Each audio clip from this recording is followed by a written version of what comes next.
I used to avoid the mirror, not just because I didn't like how I looked, but because I couldn't face who I had become.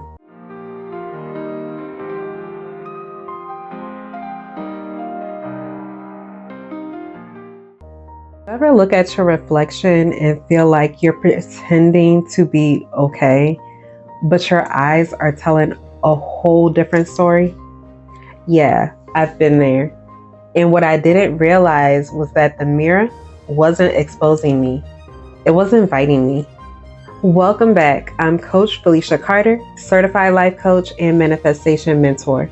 Around here, we don't chase, we align. This is where healing meets strategy so you can step into the version of you who receives it with ease. Let's get into it.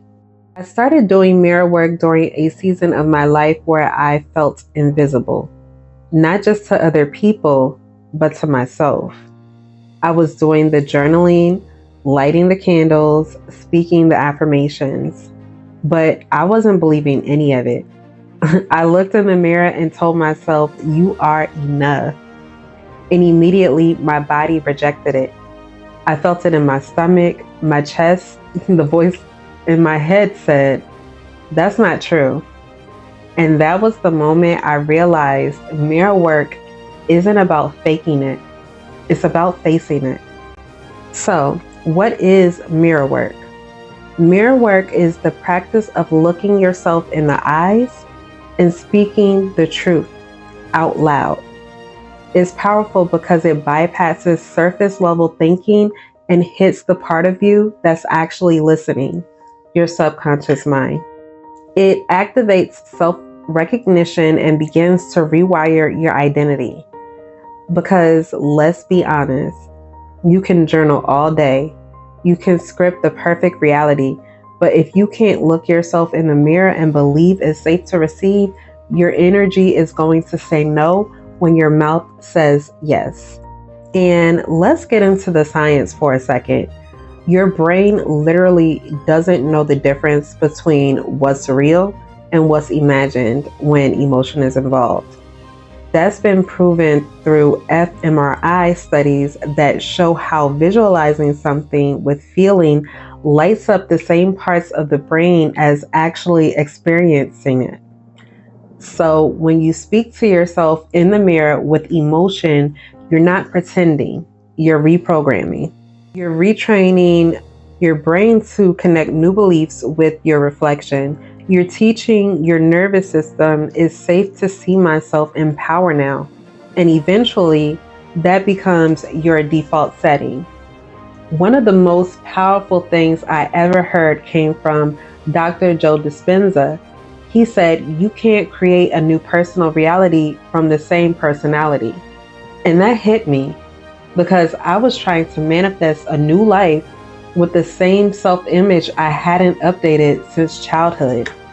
I was still looking in the mirror with the same emotional signature from past trauma, still talking to myself like I was hard to love, still expecting something new while staying loyal to the woman I had to be in survival mode. But the mirror doesn't lie. It reflects what you actually believe about yourself.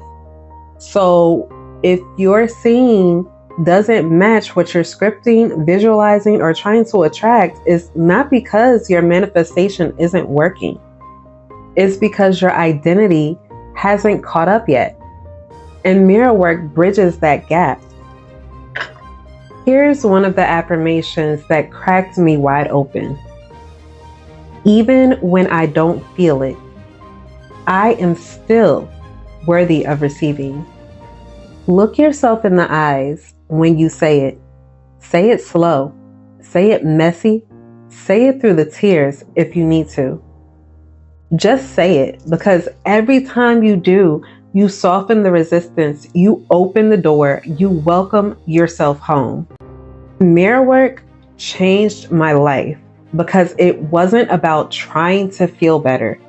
It was about finally seeing the version of me I'd been avoiding and choosing her anyway.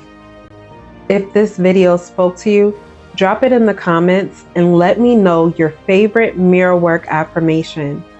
or one you're ready to try. And if you haven't yet, hit the like, subscribe, and share this with someone who needs to feel safe seeing themselves again. You're not being punished. You're being positioned. Let go, trust the shift, and I'll see you in your next breakthrough.